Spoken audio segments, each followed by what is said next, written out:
Flying an airplane is fun. Getting paid to do it is even better. For some people, it's the perfect job, an office that travels with them, and a view that's constantly changing. If you want to be a pilot, then you need to get a private pilot's license, and this requires 40 total flight hours, 20 hours with an instructor, and 10 hours solo, which will cost you about $10,000 depending on the flight school. To work for an airline, you need a commercial pilot certificate, which requires about 250 hours of total flight time, 20 hours with an instructor, and 10 hours in a complex airplane.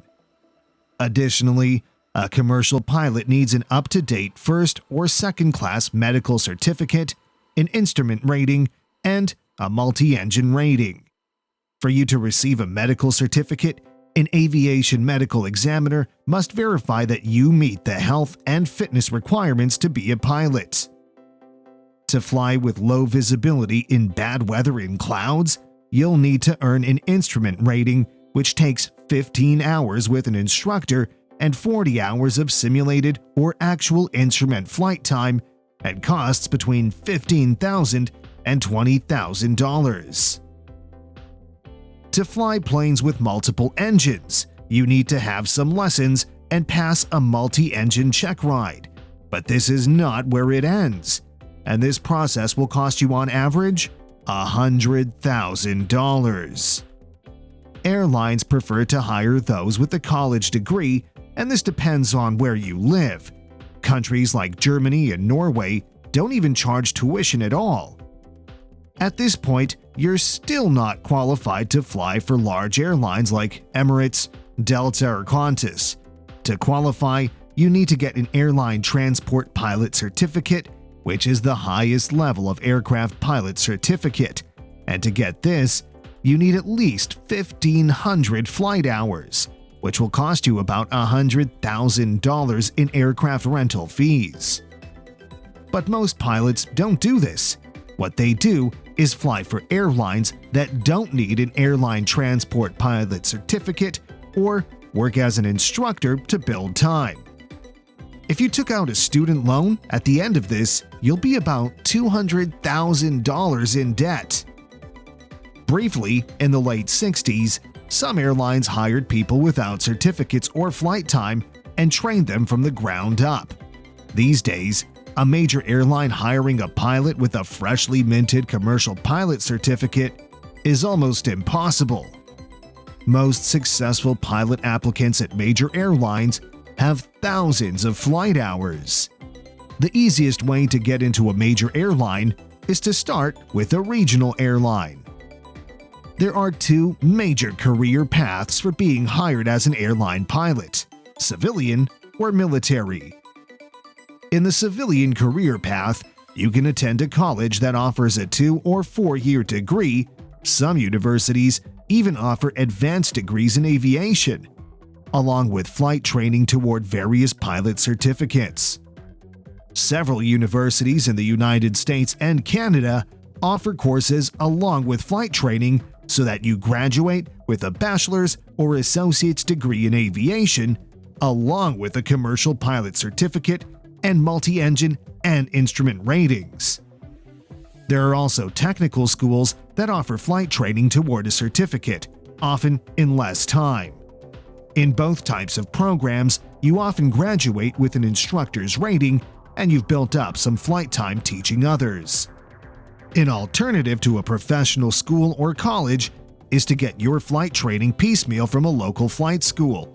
It will take longer, and the level of instruction might not be as rich, but all commercial certificates are equal in the eyes of the FAA. Civilian training costs a lot of money. Basic flying lessons start at about $80 an hour, and you'll need at least 250 hours before you have your commercial license. In the military, you commit too many years of service after your 1 year of pilot training, which is usually 10 years of commitment in the Air Force for most countries. You must also meet other requirements, such as college coursework, good health, and adequate physical ability. There are no guarantees that you'll pass the military flight training on the service's rigid schedule or that you'll get to fly a specific airplane. In exchange for these compromises, the military pays you to train, and you get the best training in the equipment that an airline pilot would fly. A military pilot lives a military life, follows orders, risks bodily harm, and uses lethal weapons. These aren't things to take lightly, so if you're considering the military, then explore it thoroughly and see if it's right for you and your career needs. It is an excellent experience for many people. Some pilots even make the military their career.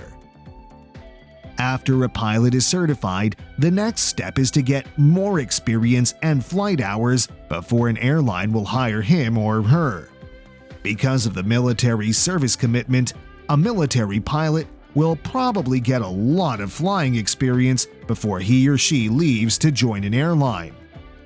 A civilian pilot or a military pilot who needs more flight hours may work as a flight instructor, then perhaps move to a charter company, then to a regional airline. Once hired, regardless of your background, the regional airline will train you based on its procedures. The initial training at a regional airline takes about 10 weeks. Basic indoctrination lasts a week or so. Training on general subjects, which include regulations and company-specific procedures, takes another week. You'll spend 2 weeks on aircraft systems specific to the equipment you'll operate. Pilots will usually specialize in one type of airplane to get their type rating, like 737s or A320s, until they move to a seat on a different airplane. After that, you'll pair off with a training partner and have 2 more weeks of simulator training. In the simulator, you'll experience just about every emergency and anomaly imaginable. You'll focus particularly on crew coordination and successful landing. All maneuvers are practiced until they're satisfactorily completed.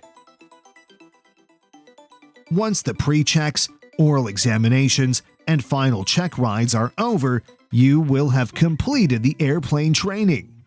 But you're not ready just yet. Next, you'll fly with a special instructor pilot and get initial operating experience. This experience, which includes at least 25 hours of flight time, will teach you to integrate your newfound technical skills with the daily requirements of the job.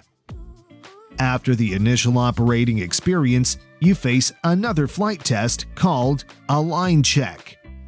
After you pass the line check, you're released to operate scheduled flights as a crew member. Airlines are now required to set up 100 hours of flying for you after a line check so you can get immediate experience. After all that, you'll want a vacation.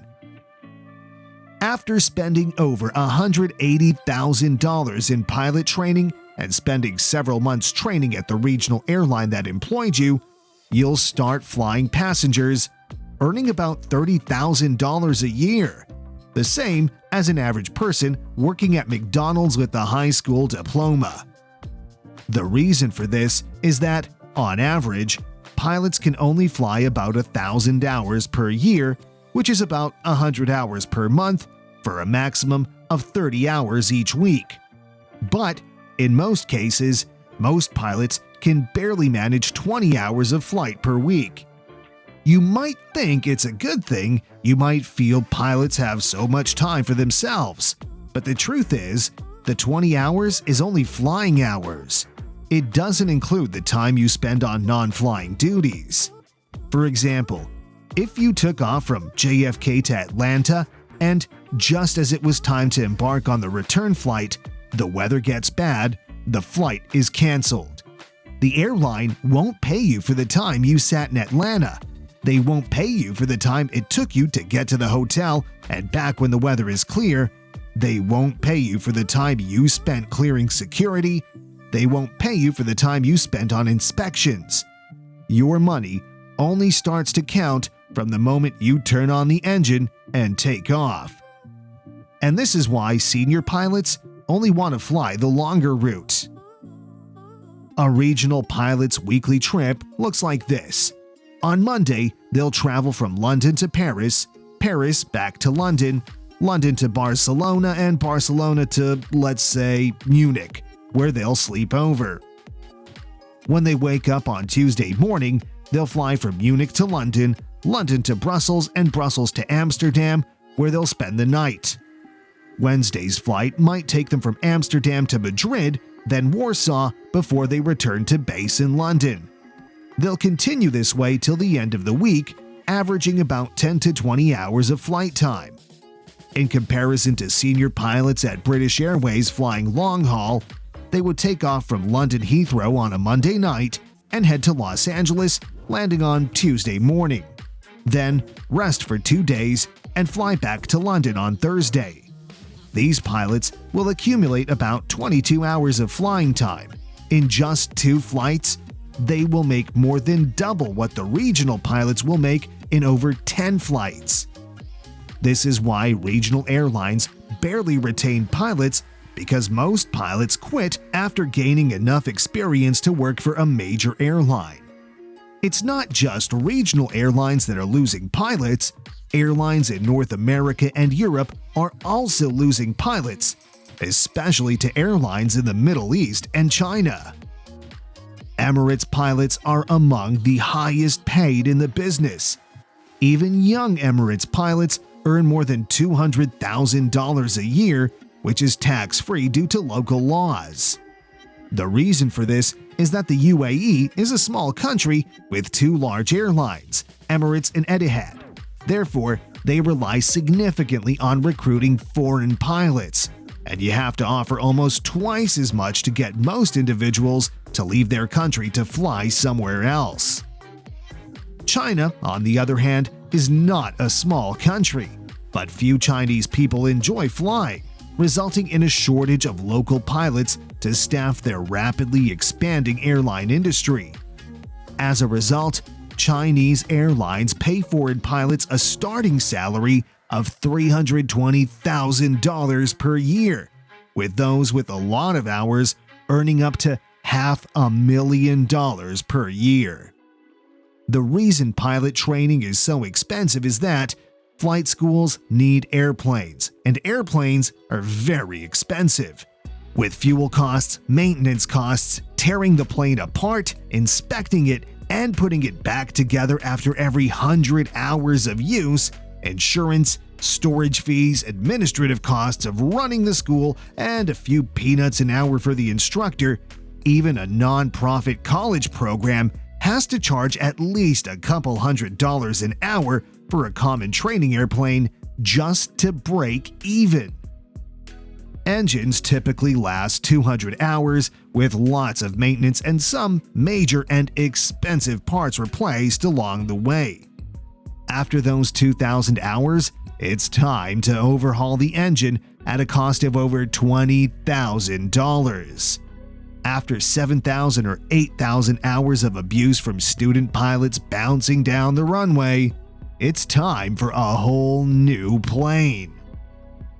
Figure $30 per hour to buy a new plane after 8,000 hours, $10 per hour to buy a new engine after 2,000 hours, $5 per hour for oil changes and parts that are replaced on a scheduled basis, $30 per hour toward the 100-hour inspections, including prop inspection, pilot static system, transponder, and ELT inspections as required, $45 per hour for fuel, and $30 per hour for the instructor, who only makes $15 but costs $30 to employ with benefits, and employer taxes are taken into account.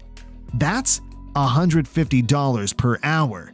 And we haven't even gotten into unscheduled maintenance costs when avionics or engine parts wear out unexpectedly, insurance, storage, or the administrative costs of running the school. If you like our videos, please smash the like and subscribe button. You can also join us by clicking on the link next to the subscribe button. Thanks for watching.